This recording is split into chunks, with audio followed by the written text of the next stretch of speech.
আমি এইজন্যই তাকে অনেক বেশি স্যালুট করতে চাই যে সে আমাকে সম্মান দিয়েছে আল্টিমেটলি।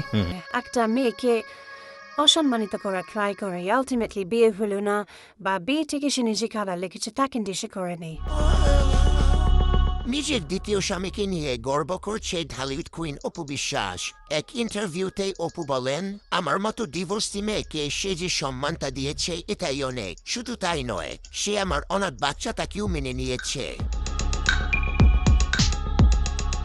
অপু বিশ্বাসকে প্রশ্ন করা হয়, বাংলাদেশে কি পুরুষের অভাব পড়েছিল যে আপনি দ্বিতীয় বিয়ের জন্য সিঙ্গাপুর প্রবাসীকে পছন্দ করলেন?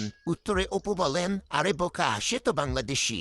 সে সিঙ্গাপুরে একটা বড় কোম্পানিতে জব করে, তাই তাকে সিঙ্গাপুর প্রবাসী বলা হয়।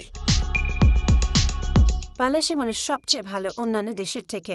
আমি মনেই বলেছি না। অপু বিশ্বাসের কথা শুনে যা বুঝলাম, সে শাকিব খানের কাছ থেকে সম্মান পাচ্ছিল না। সেই হারানো সম্মানটাই অপুর দ্বিতীয় স্বামী অপুকে দিয়েছে। এজন্যই অপু সারাদিন দ্বিতীয় স্বামীর প্রশংসা করতে থাকে।